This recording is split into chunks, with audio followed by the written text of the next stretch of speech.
Opposition भी बार बार इसको उठाता है, और वो है नीतीश जी की हेल्थ की कंसर्न्स, कि उनकी हेल्थ ठीक नहीं है, इस तरह की बातें वो बहुत जोरों से, आज कल भी तेजस्वी जी ने कुछ कहा कि चाचा जो है हमारे ठीक नहीं है।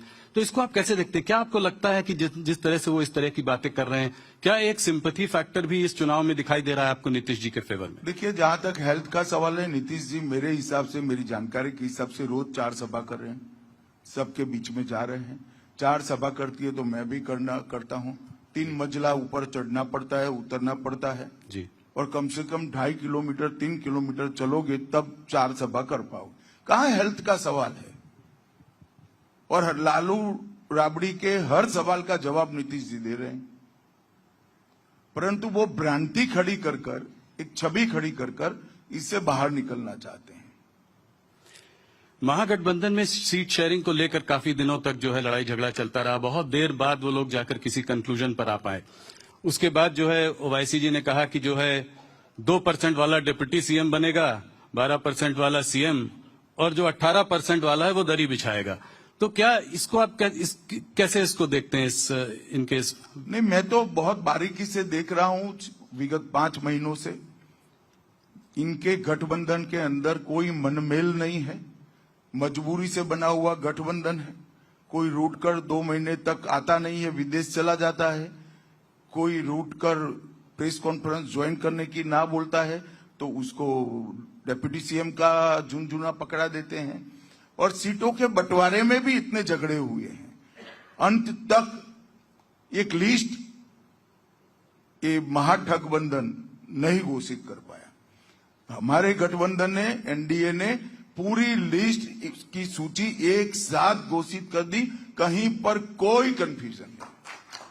हम एक मुश्त होकर 5 पार्टियां 5 पांडव की तरह लड़ रही हैं, और सामने इतना बड़ा बिखराव है कि जिसकी कल्पना ही नहीं हो सकती। ये एक जमाने में इंदिरा जी विपक्ष के गठबंधन के लिए कहती थी, इस संतरे जैसा गठबंधन है, चुनाव का छिलका निकलते ही सारी कलियां अलग अलग हो जाएगी और ये बिखर कर टूट जाएगी।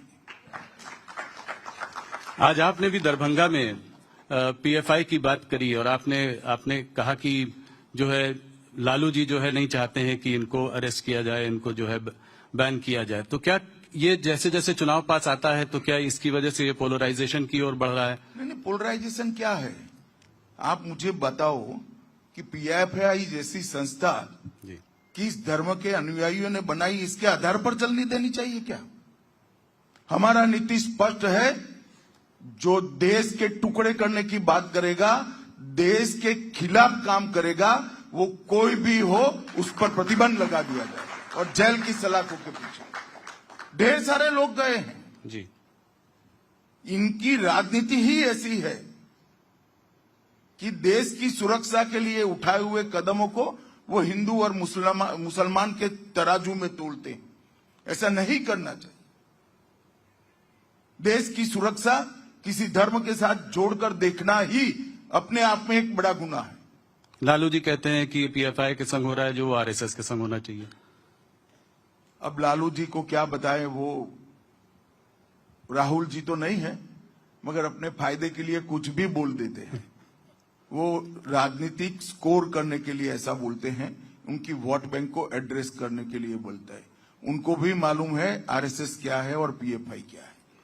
अमित जी, इस बार लड़ाई ट्रायंगुलर लगती है क्या? एक नई पार्टी भी आई है, जनसुराज पार्टी, प्रशांत किशोर जी आए। भैया क्या है, एक पार्टी इस देश में 1550 पार्टियां हैं, इसमें सबसे ज्यादा बिहार में। तो अब ट्रायंगल का तो 1000 एंगल है। जी जी जी। तो आप प्रशांत किशोर की पार्टी को कैसे देखते हैं इस चुनाव में? देखिए, सभी को अपनी पार्टी बनाने का अधिकार है, उन्होंने भी पार्टी बनाई है, मगर मुझे पूरा चुनाव स्पष्ट दिख रहा है कि मुकाबला एनडीए और महागठबंधन के बीच में है, और इसमें बहुत जाड़ी एज एनडीए के गठबंधन को प्राप्त है। तो वोट नहीं कटेगा इनके वजह से, दोनों तरफ कोई खास फर्क नहीं पड़ेगा? नहीं, वोट तो मिलेगा, सभी को मिलता है। अब किसी पार्टी में किसी को टिकट नहीं मिला, वहां जाकर खड़ा रह गया तो कुछ वोट तो ले ही जाता है। एक चीज और तेजस्वी जी ने शुरू की है, वो कहते हैं विक्ट्री बिहार में, फैक्ट्री गुजरात में।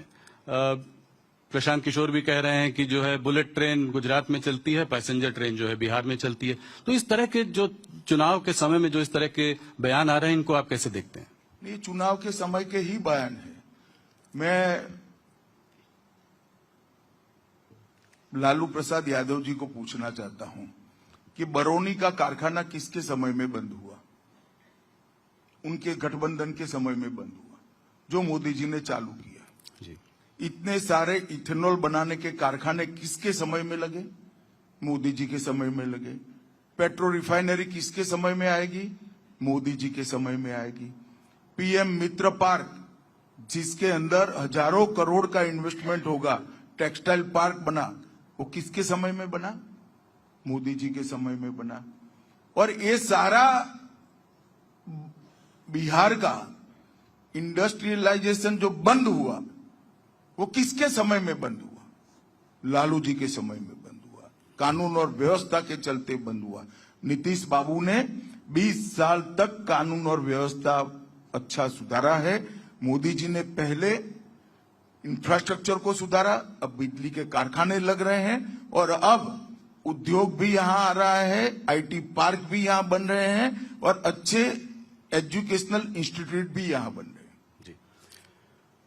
राहुल गांधी ने जब यहां पर अपनी यात्रा शुरू की थी तो वोट चोरी यात्रा शुरू की और उसके बाद फिर वो थोड़ा विदेश चले गए और फिर वापस आए।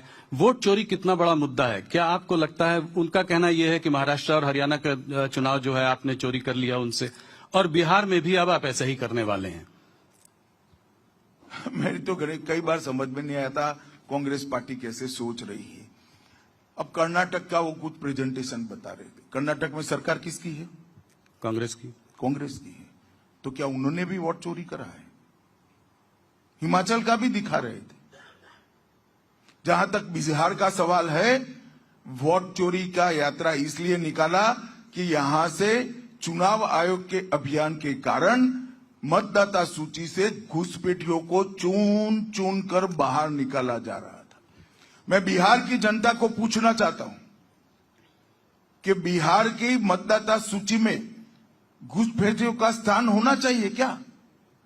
हमारा मत तो बहुत स्पष्ट है। देश में किसी भी घुसपैठिए को वोट देने का अधिकार नहीं मिलना चाहिए। और ये लोग घुसपैठ भी इसलिए होने देते हैं और घुसपैठियों को प्रोटेक्ट भी इसलिए करते हैं कि घुसपैठियों को वो अपनी वोट बैंक मानकर चले। राहुल बाबा, जितना यात्रा निकालना है इतना निकालो। इस देश से घुसपैठियों को एक एक कर चुन चुन कर भारतीय जनता पार्टी की मोदी सरकार बाहर करेगी। ये हमारा संकल्प है।